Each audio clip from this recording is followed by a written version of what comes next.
आज 30वां दिन है, कोरबा हम आए हैं, सारा दिन कोरबा में रहेंगे। कल महत्वपूर्ण दिन है, विशेष तौर से किसानों के साथ मुलाकात होगी अंबिकापुर में, और दोपहर को मनरेगा जो श्रमिक हैं उनके समूहों के साथ राहुल जी कुछ 1-2 घंटे बातचीत करेंगे। पर आज रोड शो है और पदयात्रा भी होगा, और ज्यादातर आज पूरा दिन हम कोरबा जिले में हैं। कोरबा तो हमारे ऊर्जा के इतिहास में एक विशेष स्थान रखता है, क्योंकि एनटीपीसी जो 1980 के दशक की शुरुआत में स्थापित किया गया था इंदिरा गांधी जी के जमाने में, कोरबा एक महत्वपूर्ण स्थान था। सिंगरौली, कोरबा, रामगुंडम और फरक्का में पहले बड़े ऊर्जा सुपर थर्मल पावर प्लांट जिसे कहते हैं वो कोरबा में ही लगाया गया था। तो आज ये हमारे ऊर्जा इतिहास का एक बड़ा महत्वपूर्ण मील पत्थर है Korba. Sir, Qatar released the 8 Indian ex-Navy veterans who are in custody.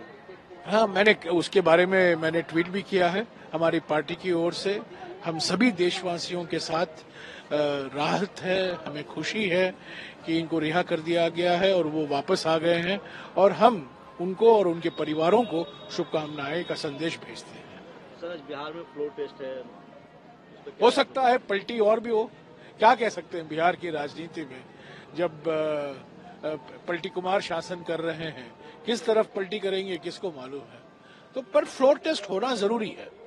और देखिए, झारखंड में 5 तारीख को ही फ्लोर टेस्ट कराया गया था और बिहार में 12 तारीख तक समय दिया गया था।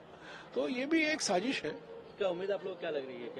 नहीं, जो कुछ होना है होगा, जो कुछ होना है होगा। ये जो ऑपरेशन लोटस चल रहा है, हमारे पार्टी को तोड़ने में लगे हुए हैं, बीजेपी आरजेडी को तोड़ने में लगे हुए हैं और छोटे छोटे दलों को तोड़ने में लगे हुए हैं, वो सफल होंगे। हमारी इंडिया ब्लॉक एकजुट रहेगी।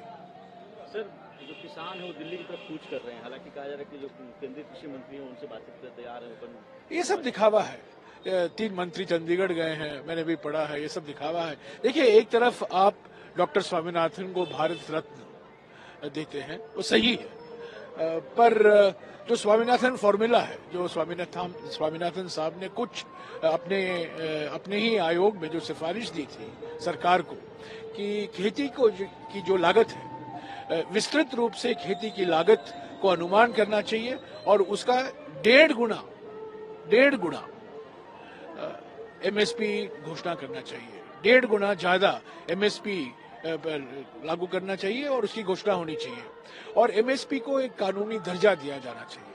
उसका तो नजरअंदाज किया जा रहा है। पिछले 3-4 साल से किसान संगठन इसी की मांग कर रहे हैं। वो 2 साल के बाद 3 काले कानून, ऐसा हमारे इतिहास में कभी नहीं हुआ है कि कानून वापस लिया गया है।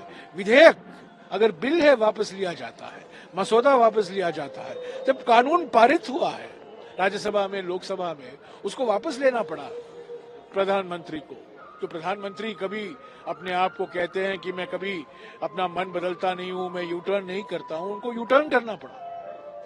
तो किस आधार पर उन्होंने ये कानून वापस लिए? उन्होंने किसान संगठनों को आश्वासन दिया कि हम आपकी मांगों पर विचार करेंगे, बातचीत होगी और एक निर्णय लिया जाएगा। 2 साल हो गए, 2.5 साल हो गए हैं। एमएसपी को कानूनी दर्जा देना और एमएसपी तय करना स्वामीनाथन साहब के फॉर्मूले के आधार पर, यानी कि खेती की लागत जो है, विस्तृत रूप से खेती की लागत को अनुमान कीजिए और उसका 1.5 गुना एमएसपी की घोषणा कीजिए। ये नहीं हुआ है।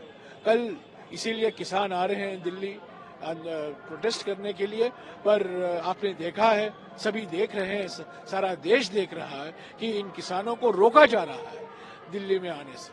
सर, शरद पवार ने ये कोई देशद्रोही नहीं है, ये भारतवासी हैं, किसान हैं, हमारे देश के रीढ़ हैं, अन्नदाता हैं, और उनके साथ ऐसा व्यवहार किया जा रहा है हमारे मोदी सरकार की ओर से।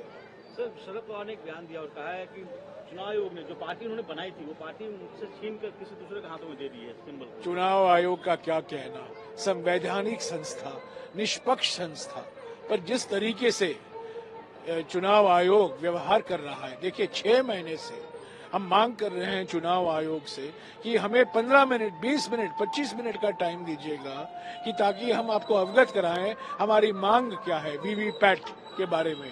ईवीएम हम ईवीएम को रोकना नहीं चाहते, पर ईवीएम को और कैसे मजबूत करें और जनता का जो विश्वास है हमारे ईवीएम पर, उसको और कैसा हम बढ़ाएं, विश्वास बढ़ाएं, हौसला बढ़ाएं वीवीपैट के माध्यम से। हमें टाइम ही नहीं मिल रहा है, हमसे मिलने से इनकार कर रहे हैं, तो किनके इशारे पर वो मिलने से इनकार कर रहे हैं? तो ये एक संवैधानिक संस्था है, एक निष्पक्ष संस्था है, और मुझे अफसोस के साथ कहना पड़ता है कि ये संस्था हमें कोई विश्वास नहीं दिलाता। सर, एक आखिरी सवाल है, अब पंजाब में भी आम आदमी पार्टी ने कहा है कि सभी सीटों पर चुनाव बातचीत जारी है, सीट फॉर्मूला बातचीत जारी है, टीएमसी के साथ, आम आदमी पार्टी के साथ, सभी इंडिया दलों के साथ बातचीत चल रहा है, कोई अंतिम निर्णय नहीं लिया गया है।